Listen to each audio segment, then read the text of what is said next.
بسم اللہ الرحمن الرحیم۔ السلام علیکم، میں ہوں شہجی اللہ فراست۔ آپ دیکھ رہے ہیں نیشنل اور انٹرنیشنل نیوز پر مشتمل 4 ٹی وی کا خصوصی خبرنامہ دنیا بھر سے، یعنی خبریں آپ کی نظر سے۔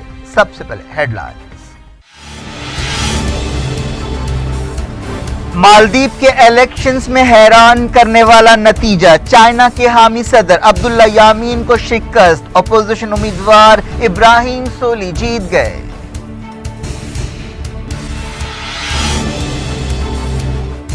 احواز دہشت گردی کے لیے امریکہ، اسرائیل اور سعودی عرب سے بدلہ لیں گے، ریولیوشنری گارڈز کی وارننگ، آئی ایس نے حملہ آوروں کا ویڈیو جاری کیا۔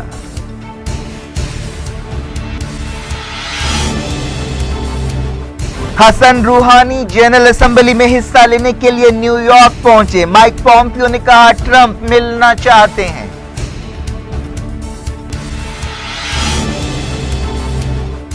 رشیا نے کہا ہوائی جہاز گرنے سے اسرائیل کے ساتھ تعلقات کو دھکا لگا، سیریا کو S-300 سسٹم بھیجنے کا اعلان۔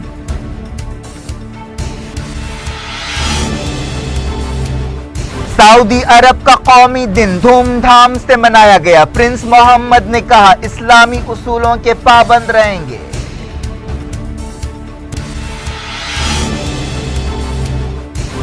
امریکہ اور چائنا کے بیچ ٹریڈ وار اور تیز ہو گئی، ایک دوسرے کے مال پر لگایا اضافی ٹیرف۔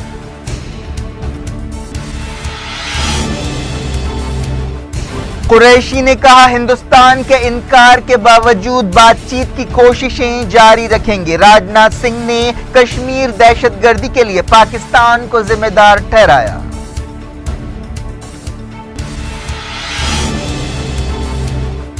پیٹرول کی قیمتیں اور بڑھیں، روپیہ اور شیئر مارکیٹس اور گرے۔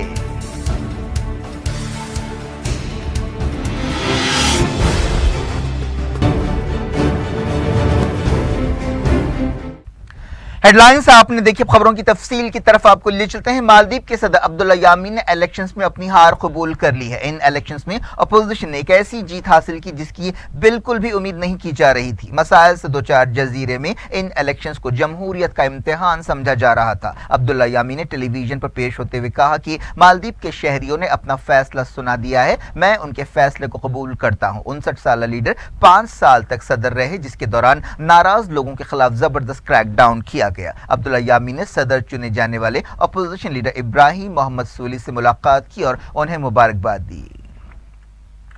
اس سے پہلے مالدیپ کے الیکشن کمیشن نے اپوزیشن لیڈر کی کامیابی کا اعلان کیا۔ ابراہیم محمد سولی لمبے عرصے سے پارلیمنٹ کے رکن رہے، وہ 4 پارٹیوں کے اتحاد کے لیڈر تھے، انہوں نے 58% سے زیادہ ووٹ حاصل کیے۔ عبداللہ یامین نے ملک میں معاشی خوشحالی لانے کے لیے سنجیدگی سے کام کرنے کا دعویٰ کیا۔ صدر یامین نے مالدیپ کے اسلامی عقیدوں اور معیشت کو مضبوط بنانے کے موضوع پر الیکشن لڑا تھا، انہوں نے کہا کہ وہ 17 نومبر کو اپنی میعاد ختم ہونے تک عہدے پر رہیں گے۔ مالدیپ میں یہ الیکشن ایک ایسے وقت ہوئے جب مالدیپ نازک دور سے گزر رہا تھا۔ ہندوستان، یورپی یونین، امریکہ، چائنا اور سعودی عرب انتہائی دلچسپی سے اور گہری نظر سے ان الیکشنز کو دیکھ رہے تھے۔ نتیجوں سے پہلے ہی ہندوستان اور امریکہ نے مالدیپ کے عوام کو مبارکباد دی۔ ہندوستان عبداللہ یامین کے دور میں مالدیپ میں جمہوریت کو نقصان پہنچانے کے الزامات لگاتا رہا ہے۔ نئی دہلی نے کہا ہے کہ یہ الیکشنز نہ صرف جمہوری طاقتوں کی کامیابی ہے بلکہ اس سے قانون کی حکمرانی اور جمہوریت کی قدروں پر اٹوٹ یقین کا اظہار ہوتا ہے۔ امریکہ کے اسٹیٹ ڈپارٹمنٹ نے کہا کہ مالدیپ کے عوام نے اپنی جمہوری آواز اٹھاتے ہوئے ملک کے مستقبل کا فیصلہ کیا۔ مالدیپ میں اس وقت ایک جمہوری بحران پیدا ہو گیا تھا جب عوام کی طرف سے چنے گئے پہلے صدر محمد نشید کو 2012 کی پولیس بغاوت کے دوران ہٹا دیا گیا تھا۔ عبداللہ یامین کے دور میں حالات اور خراب ہو گئے، جنہوں نے 2013 میں قابل اعتراض الیکشنز میں اقتدار پر قبضہ کیا تھا۔ انہوں نے اپنے کئی مخالفین کو جیلوں میں بند کر دیا تھا اور ایمرجنسی لگائی تھی۔ عبداللہ یامین نے چائنا اور سعودی عرب سے قریبی تعلقات قائم کیے تھے اور اپنے روایتی اتحادیوں ہندوستان اور برطانیہ سے دوری اختیار کی تھی۔ صدر پر تقریباً $80 ملین کے غبن کا بھی الزام لگا۔ اس دوران نئے صدر نے کہا کہ یہ ایک خوشی کا لمحہ ہے، یہ امید کا لمحہ ہے اور تاریخی لمحہ ہے۔ انہوں نے یامین سے کہا کہ وہ سیاسی قیدیوں کو فوری رہا کریں اور فوری اقتدار نئی حکومت کے ہاتھ منتقل کر دے۔ انہوں نے کہا کہ میں تمام شہریوں کا صدر رہوں گا۔ یہ الیکشنز ایک طرح سے چائنا کے لیے دھکا ہے جو اپنے اثر و رسوخ کو نہ صرف مالدیپ بلکہ پورے جنوبی ایشیا میں بڑھا رہا تھا۔ लिए चलते हैं मिडल ईस्ट। शुरुआत करते हैं ईरान से। ईरान के रेवोल्यूशनरी गार्ड्स के चीफ ने कहा है कि अहवाज शहर में दहशतगर्द हमले का बदला लिया जाएगा। रेवोल्यूशनरी गार्ड्स के चीफ ने हमले में मारे गए लोगों के जनाजे के मौके पर खिताब करते हुए कहा कि इस्लामी जमहूरिया इस दहशतगर्दी के लिए अमरीका और उसके इलाकाई इत्तेहादियों से बदला लेगा। इस मौके पर अमरीका मुर्दाबाद और इसराइल मुर्दाबाद के नारे लगाए गए। रेवोल्यूशनरी गार्ड्स के चीफ जनरल हुसैन सलामी ने अहवाज हमले के लिए सऊदी अरब, इसराइल और अमरीका के ट्रायंगल को जिम्मेदार ठहराया। उन्होंने कहा कि तुम इसके लिए जिम्मेदार हो और तुम इसके नतीजे भुगतोगे। ये हमारी वार्निंग है कि ये कहानी लिखने वालों से बदला लिया जाएगा। इस दौरान आईएसआईएस ने एक वीडियो जारी करते हुए दावा किया है कि ये वो लोग हैं जिन्होंने अहवाज में हमला किया था। इस वीडियो में 3 लोगों को दिखाया गया। वीडियो के मुताबिक ये लोग फौजी परेड जाने के लिए तैयार हैं। एक शख्स जो रेवोल्यूशनरी गार्ड्स की कैप पहना हुआ है, फारसी जबान में इस हमले के बारे में बात कर रहा है। ये शख्स कहता है कि हम मुसलमान हैं और वो काफिर हैं। वो कहता है कि इंशाअल्लाह हम गोरिल्ला तर्ज के हमले के जरिए उन्हें तबाह कर देंगे। ईरान के अहवाज शहर में दहशतगर्द हमले में मारे जाने वाले लोगों की तदफीन अमल में आई। अहवाज शहर में एक फौजी परेड पर बंदूक बरदारों ने फायरिंग कर दी थी, जिसमें कम से कम 25 फौजी और सिविलियंस हलाक और 68 जख्मी हुए थे। इस वाक़े के लिए ईरान ने अमरीका और खलीज में उसके इत्तेहादियों को जिम्मेदार ठहराया है। जनाजे के मौके पर खिताब करते हुए ईरान के इंटेलिजेंस वजीर ने कहा कि दहशतगर्द हमले के जिम्मेदार कई लोगों को गिरफ्तार किया गया है। उन्होंने कहा कि जिन लोगों ने यह काबिल नफरत जुर्म किया है उन्हें ईरान के सुपूत नहीं छोड़ेंगे। अमेरिका के सेक्रेटरी स्टेट माइक पोम्पियो ने कहा है कि सदर Donald Trump UN general assembly के मौके पर ईरान के सदर हसन रूहानी से मुलाकात करना चाहते हैं। एनबीसी चैनल के एक प्रोग्राम में हिस्सा लेते हुए पोम्पियो ने कहा कि सदर ट्रंप को बातचीत करते हुए खुशी होगी। इस दौरान ईरान के सदर हसन रूहानी यूएन जनरल असेंबली में हिस्सा लेने के लिए न्यूयॉर्क पहुंच गए। ईरान ने अमेरिका के स्टेट डिपार्टमेंट की सालाना रिपोर्ट्स को रद्द कर दिया और कहा है कि अमेरिका दुनिया भर में दहशतगर्दी की लानत जारी रहने की असल वजह है। वजारत खारजा के तर्जुमान बहराम कासमी ने कहा कि दहशतगर्दी को आले के तौर पर इस्तेमाल करने की अमेरिका की पॉलिसी की वजह से अमेरिका दुनिया भर में, खासतौर पर मिडल ईस्ट में दहशतगर्दी के लिए जिम्मेदार है और उसे अपने रोल के लिए जवाबदेह होना चाहिए। स्टेट डिपार्टमेंट ने दहशतगर्दी के बारे में अपनी सालाना रिपोर्ट में कहा कि ईरान दुनिया भर में दहशतगर्दी का सबसे बड़ा स्पॉन्सर है और उसने Syria, Yemen, Iraq, Bahrain, Afghanistan और लेबनान में जंगें शुरू की हैं और अमेरिका के मफादात को नुकसान पहुंचाया है। रशिया के वजीर दिफा सर्जी शेगोफ ने कहा है कि रशिया 2 हफ्तों के अंदर सीरिया में जदीद S-300 सिस्टम सप्लाई करेगा। यह ऐलान एक ऐसे वक्त किया गया जब हाल ही में इसराइल के हमलों के दौरान सीरियन फौज की कार्रवाई की वजह से रशिया का एक जंगी हवाई जहाज गिरकर तबाह हो गया था, जिससे 15 रशियन सिपाही हलाक हुए थे। सर्जी शेगोफ ने टेलीविजन पर पेश होते हुए कहा कि इस वाक़े के बाद मॉस्को ने दहशतगर्दी से लड़ने वाली रशियन फौज की हिफाजत बढ़ाने के लिए कदम उठाने का फैसला किया है। रशिया की हुकूमत ने कहा है कि रशिया का हवाई जहाज गिरने की वजह इसराइल है और इस वजह से इसराइल के साथ रशिया के ताल्लुकात को धक्का लगा है। क्रेमलिन के तर्जुमान डेमिट्री पेस्कोव ने मीडिया से बातचीत करते हुए कहा कि इस वाक़े के लिए इसराइली पायलट्स की सोची समझी कार्रवाई जिम्मेदार हैं। एक रिपोर्ट में कहा गया कि 4 साल के दौरान सीरिया में अमेरिका के हमलों में 3,331 शहरी हलाक हुए। सीरिया के हालात पर नजर रखने वाली एक तंजीम के डायरेक्टर रामी अब्दुर्रहमान ने कहा कि मारे गए लोगों में 826 बच्चे और 615 औरतें शामिल हैं। तुर्की के सदर तैयब एर्दोगान ने कहा है कि वो सीरिया में दरियाए फुरात के मशरकी हिस्से में महफूज जोन्स बनाने के लिए काम करेंगे। तुर्क मीडिया में ये बात कही गई। तुर्की ने कुछ महीने पहले सीरिया के अफरीन में एक ऑपरेशन किया था ताकि इलाके को कुर्द फोर्सेस से छुड़ाया जा सके। एर्दोगान जिन इलाकों में सेफ जोन बनाने की बात कर रहे हैं वहां कुर्दों की फौज YPG का कंट्रोल है। जून के महीने में हुदैदा पर सऊदी इत्तेहाद के हमले शुरू होने के बाद से कम 349 सिविलियंस हलाक हुए हैं। सेव द चिल्ड्रन तंजीम ने अपनी एक रिपोर्ट में यह बात कही। तंजीम ने कहा कि इस मुद्दत के दौरान पूरे यमन में 685 सिविलियंस हलाक हुए। यमन जंग की वजह से खासतौर पर बच्चे बहुत ज्यादा मुतासिर हो रहे हैं। यूएन जनरल असेंबली में यमन के बारे में गौर हो सकता है। बरतानिया के लेबर पार्टी के लीडर जेरेमी कार्बाइन ने कहा है कि बरतानिया की हुकूमत को चाहिए कि वो सऊदी अरब को हथियार बेचना बंद करे, क्योंकि इससे सऊदी अरब यमन में बेरहमाना हमले कर रहा है। उन्होंने यमन में हलाक होने वालों की याद में रखे गए एक प्रोग्राम में हिस्सा लेते हुए ये बात कही। दुनिया भर से वक्त हो गया छोटे से ब्रेक के बाद कुछ और खबरों के साथ आपकी खिदमत में दोबारा हाजिर होंगे। उम्मीद है ब्रेक के उस पार भी हमारा आपका राब्ता बना रहेगा।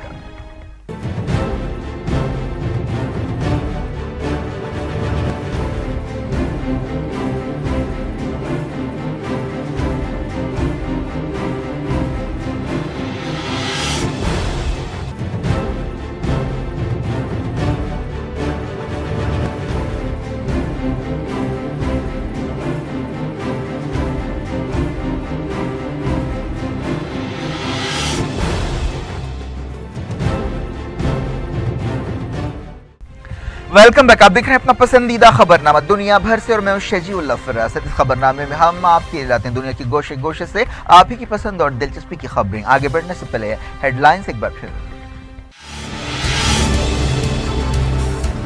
मालदीव के इलेक्शंस में हैरान करने वाला नतीजा, चाइना के हामी सदर अब्दुल्ला यामीन को शिकस्त, अपोजिशन उम्मीदवार इब्राहिम सोली जीत गए।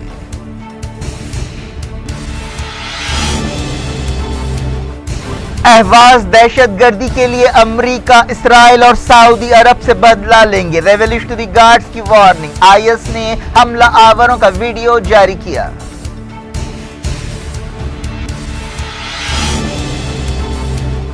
हसन रूहानी जनरल असेंबली में हिस्सा लेने के लिए न्यूयॉर्क पहुंचे, माइक पॉम्पियो ने कहा ट्रंप मिलना चाहते हैं।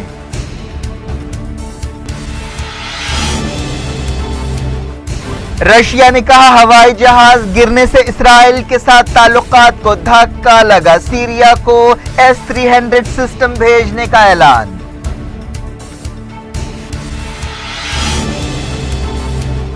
सऊदी अरब का कौमी दिन धूमधाम से मनाया गया, प्रिंस मोहम्मद ने कहा इस्लामी उसूलों के पाबंद रहेंगे।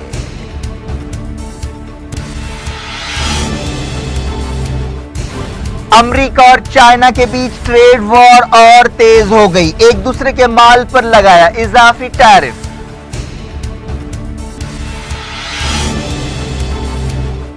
कुरैशी ने कहा हिंदुस्तान के इनकार के बावजूद बातचीत की कोशिशें जारी रखेंगे, राजनाथ सिंह ने कश्मीर दहशतगर्दी के लिए पाकिस्तान को जिम्मेदार ठहराया।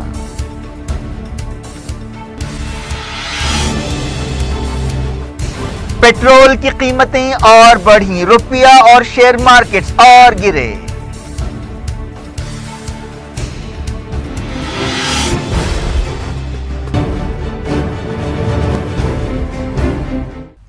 डायरेक्ट इंटरनेशनल न्यूज के सिलसिले को सऊदी अरब में कौमी दिन बड़ी धूमधाम से मनाया गया। इस मौके पर मुल्क के कई मकामात को रोशनियों से सजाया गया। सऊदी अरब के 88वें कौमी दिन के मौके पर खिताब करते हुए क्राउन प्रिंस मोहम्मद बिन सलमान ने शाह सलमान के दौर में मुल्क की मौशी तरक्की की तारीफ की और कहा कि विजन 2030 मंसूबे के जरिए मुल्क का मुस्तकबिल रोशन किया जाएगा। उन्होंने कहा कि सऊदी अरब इस्लामी उसूलों का पाबंद है। उन्होंने कहा कि इस्लाम बर्दाश्त और एतदाल का मजहब है। क्राउन प्रिंस ने कहा कि कौमी दिन एक मौका है जब मुल्क के बानी शाह अब्दुल अजीज और उनके बेटों के कारनामों को याद किया जाए। कौमी दिन के मौके पर मुल्क के 20 शहरों में जश्न मनाया गया और जबरदस्त आतिशबाजी की गई। आसमान रात के वक्त रोशनियों में नहाया गया। सऊदी अरब के बानी शाह अब्दुल अजीज ने 1937 में मुमलिकत सऊदी अरब की बुनियाद रखी थी। इसी मौके की याद में नेशनल डे मनाया जाता है। इस दौरान सऊदी अरब के नेशनल डे के मौके पर कई औरतों ने गाड़ियां चलाते हुए जश्न मनाया। कुछ महीने पहले सऊदी अरब में औरतों को ड्राइविंग की इजाजत दी गई थी। अमेरिका और चाइना के दरमियान ट्रेड वॉर और तेज हो गई है। दोनों मुल्कों ने एक दूसरे के खिलाफ एक बार फिर इजाफी टैरिफ लगा दिया। अमेरिका की डोनाल्ड ट्रंप हुकूमत ने $200 बिलियन के चाइना के माल पर नया 10% टैरिफ लगाया। चाइना ने भी अमेरिका के खिलाफ इसी तरह की जवाबी कार्रवाई की। अमेरिका और चाइना दुनिया की दो बड़ी मौशी ताकतें हैं। उनके दरमियान इस तरह की तिजारती जंग बहुत अहम बात है। अमेरिका चाहता है कि चाइना को तिजारत में बाज़ गलत तरीकों के लिए सजा दी जाए। दूसरी तरफ चाइना अमेरिका के इल्जामात को रद्द करता है। चाइना का कहना है कि अमेरिका मौशी खुदगर्जी पर अमल कर रहा है, जिसे मौशी इस्तिलाह में प्रोटेक्शनिज्म कहते हैं। और चाइना का यह भी इल्जाम है कि अमेरिका डराने धमकाने की पॉलिसी इख्तियार कर रहा है। एमनेस्टी इंटरनेशनल ने चाइना के जिनजियांग सूबे में उइगुर मुसलमानों पर पाबंदियां लगाने के लिए चाइना की हुकूमत पर तनकीद की है। एमनेस्टी ने कहा कि चाइना को इस ताल्लुक से सफाई देनी चाहिए। एक्सपर्ट्स का कहना है कि जिनजियांग में मुसलमानों के खिलाफ क्रैकडाउन की वजह से बीजिंग के खिलाफ बेचैनी और बगावत के जज्बात पैदा हो रहे हैं और अलहदगी पसंदी को हवा मिल रही है। एमनेस्टी ने एक रिपोर्ट में कई लोगों के इंटरव्यूज शामिल करते हुए बताया कि बड़े पैमाने पर उइगुर मुसलमानों को टारगेट किया जा रहा है। तुर्की में फतेहुल्लाह गुलन के नेटवर्क से ताल्लुक रखने के शुबे में 61 सिपाहियों को गिरफ्तार करने का हुक्म जारी किया गया है। 2016 की नाकाम फौजी बगावत के बाद से तुर्की में इस तरह का क्रैकडाउन जारी है। غزہ پٹی کے قریب اسرائیلی فوج کی فائرنگ سے ایک اور فلسطینی نوجوان جاں بحق ہو گیا۔ فائرنگ میں 20 فلسطینی زخمی بھی ہوئے۔ فلسطین کی وزارت خارجہ کے ترجمان اشرف قدرہ نے بتایا کہ رات کے وقت غزہ میں فلسطینیوں نے اسرائیل کے خلاف ریلی نکالی۔ اس مظاہرے کو کچلنے کے لیے اسرائیل نے طاقت کا استعمال کیا، جس کے نتیجے میں 21 سالہ نوجوان عماد اشتوئی جاں بحق ہو گیا۔ فلسطین ریفیوجیوں کے لیے کام کرنے والی یونائیٹڈ نیشنز کی ایجنسی کے سٹاف نے غزہ میں ہڑتال شروع کر دی ہے۔ حال ہی میں امریکہ نے اس ادارے کے لیے فنڈنگ روک دی تھی، جس کی وجہ سے امدادی سرگرمیاں ٹھپ ہو گئی ہیں۔ افریقہ کے ملک کانگو میں باغیوں کے ایک حملے میں کم سے کم 18 لوگ ہلاک ہو گئے، جن میں 14 سویلینز شامل ہیں۔ یہ واقعہ یوگانڈا سرحد کے قریب پیش آیا۔ جن باغیوں پر اس حملے کا الزام لگایا گیا، انہوں نے پچھلے 4 سال میں ایسا الزام ہے کہ سینکڑوں سویلینز کو ہلاک کیا ہے۔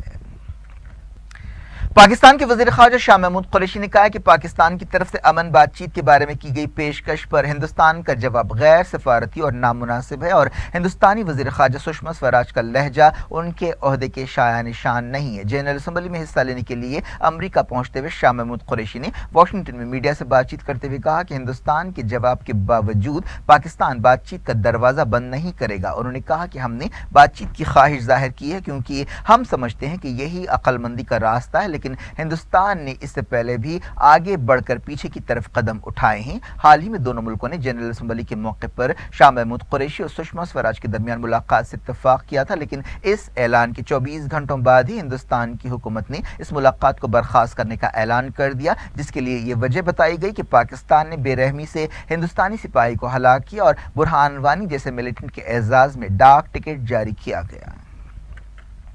ہندوستان کے وزیر داخلہ راجناتھ سنگھ نے کہا ہے کہ حکومت کشمیر کے بارے میں کسی بھی بات چیت کے لیے تیار ہے، لیکن انہوں نے کہا کہ کشمیر وادی میں دہشت گردی پاکستان کرا رہا ہے۔ لکھنؤ میں ایک پروگرام سے خطاب کرتے ہوئے راجناتھ سنگھ نے کہا کہ کشمیر معاملے کو حل کر لیا جائے گا۔ جہاں تک دہشت گردی کا سوال ہے، تمام سیکیورٹی ایجنسیاں تال میل کے ساتھ کام کر رہی ہیں۔ پیٹرول کی قیمتوں میں اضافے کا سلسلہ جاری ہے۔ ممبئی میں پیٹرول کی قیمت پہلی مرتبہ 90 روپے فی لیٹر کو پار کر گئی۔ روپے کی قدر میں گراوٹ اور تیل کی عالمی قیمتوں میں اضافے کی وجہ سے یہ صورتحال پیدا ہوئی ہے۔ سرکاری تیل کمپنیوں کی طرف سے جاری تازہ نوٹیفیکیشن کے مطابق پیٹرول کی قیمتوں میں 11 پیسے اور ڈیزل کی قیمتوں میں 5 پیسے فی لیٹر کا اضافہ ہوا ہے۔ دہلی میں پیٹرول کی نئی قیمت 82 روپے 72 پیسے اور ڈیزل کی قیمت 74 روپے 2 پیسے ہو گئی ہے۔ ہندوستان کے شیئر مارکیٹس میں گراوٹ کا رجحان جاری ہے۔ بامبے اسٹاک ایکسچینج کے سینسیکس میں 536 پوائنٹس کی گراوٹ آئی اور وہ 36,305 پر بند ہوا۔ نیشنل اسٹاک ایکسچینج کی نفٹی میں بھی یہی رجحان دیکھا گیا اور وہ 10,975 پوائنٹس پر بند ہوا۔ روپے کی قدر میں 29 پیسے کی گراوٹ آئی۔ ایک ڈالر کے مقابلے میں روپے کی قدر 72.49 ریکارڈ کی گئی۔ برطانیہ میں محمد ایک مقبول نام بن گیا ہے۔ ایک تازہ رپورٹ میں کہا گیا کہ پچھلے سال جو بچے پیدا ہوئے ہیں اور ان کے جو نام رکھے گئے ہیں ان میں محمد 10ویں نمبر پر ہے۔ اس طرح محمد نام کی مقبولیت میں پچھلے برسوں کے مقابلے میں اور زیادہ اضافہ ہوا ہے۔ کیا کچھ ہو رہا ہے آپ کی دنیا میں؟ آخر میں ہیڈ لائنز دنیا بھر سے ایک بار پھر دیکھتے ہیں۔ مالدیپ کے الیکشنز میں حیران کرنے والا نتیجہ، چائنا کے حامی صدر عبداللہ یامین کو شکست، اپوزیشن امیدوار ابراہیم سولی جیت گئے۔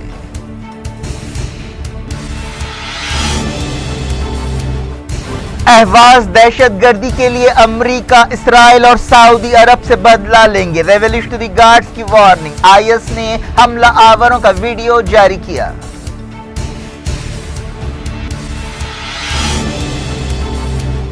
حسن روحانی جنرل اسمبلی میں حصہ لینے کے لیے نیو یارک پہنچے۔ مائک پومپیو نے کہا ٹرمپ ملنا چاہتے ہیں۔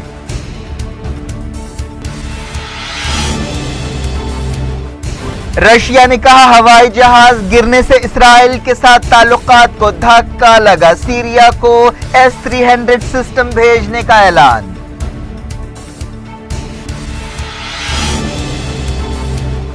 سعودی عرب کا قومی دن دھوم دھام سے منایا گیا، پرنس محمد نے کہا اسلامی اصولوں کے پابند رہیں گے۔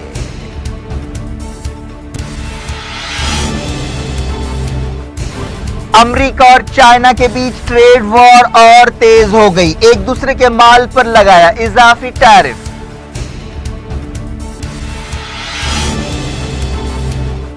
قریشی نے کہا ہندوستان کے انکار کے باوجود بات چیت کی کوششیں جاری رکھیں گے۔ راجناتھ سنگھ نے کشمیر دہشت گردی کے لیے پاکستان کو ذمہ دار ٹھہرایا۔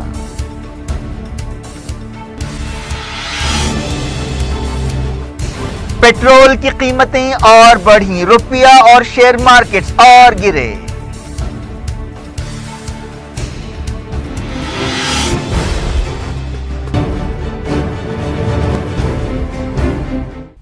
یہ تھی آج کی خبریں۔ ہم شجیع اللہ فراست کو دیں اجازت اور اپنا بے حد خیال رکھیں۔ اللہ حافظ۔